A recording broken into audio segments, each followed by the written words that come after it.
Welcome back to our YouTube channel, ladies and gentlemen. Allow me to thank you for your continued support to this channel. If you want to continue supporting us, just subscribe to the channel, click the notification bell to allow YouTube to notify you whenever we release a video like this. Please give this video likes. I want to thank you so very much once again for your continued support.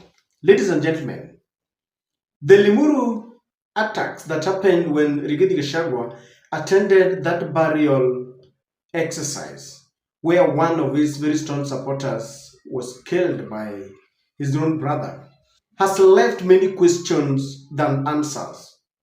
Those who are supporting the government side are telling us that Rigathi Gachagua could have stage managed this to help him gain political sympathy.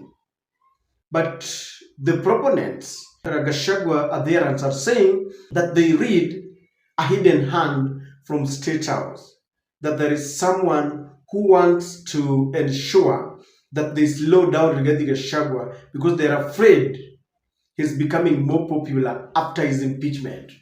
But I was reading an article that was published in one of the dailies and I'm just shocked.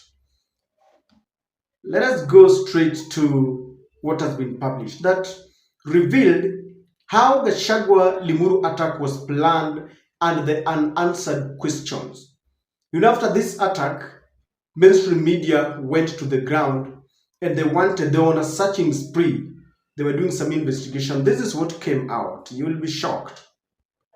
We are told that details have emerged on how the police ignored warning signs of political chaos at the funeral where former Deputy President Rigathi Gachagua was forced to flee for dear life on Thursday.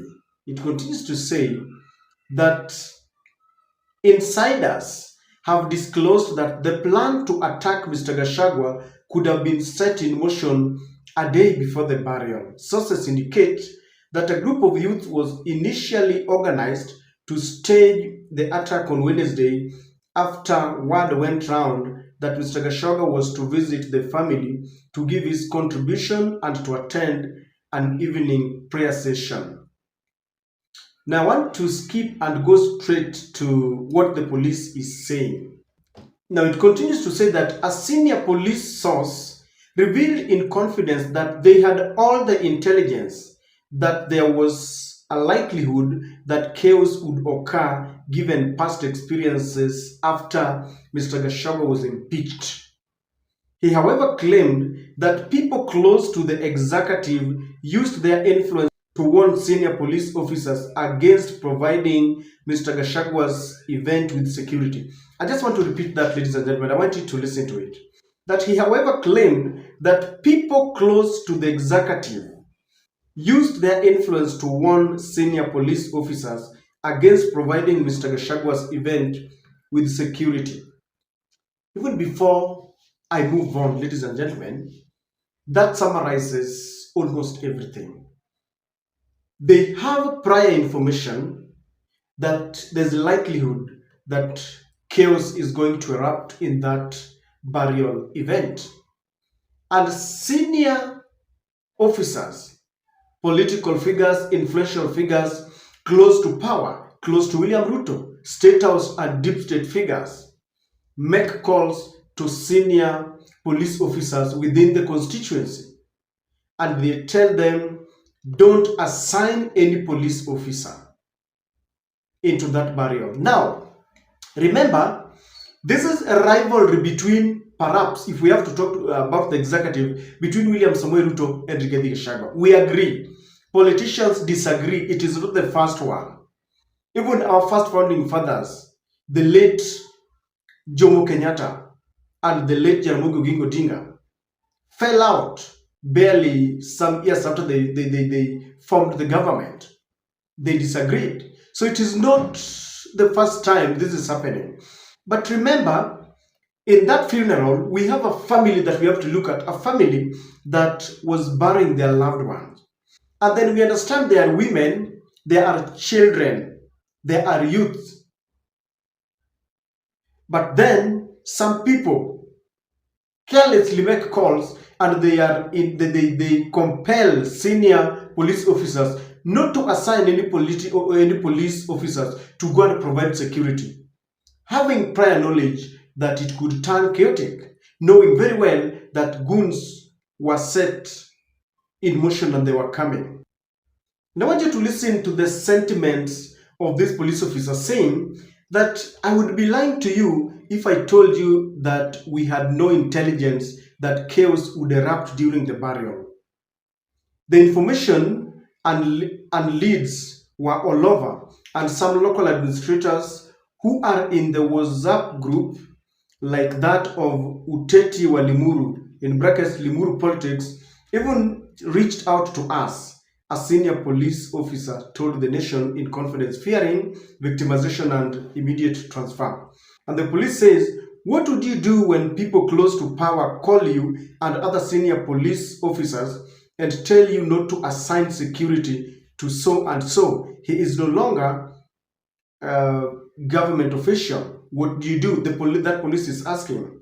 You know, senior police appointments are political, and you know police officers complain in silence. Yes, we know what is wrong and what is right, but sadly, sometimes we get drawn into fights that are not ours, and at a personal level, you feel you are letting people down and used badly because with all this, they suffer directly. Ladies and gentlemen, the summary of this is that someone in State House made calls to all the senior police officers, and they had stern instructions, orders, not to send any police officers in that event. And if this is anything to go by, then we are lost as a nation and we do not have any direction.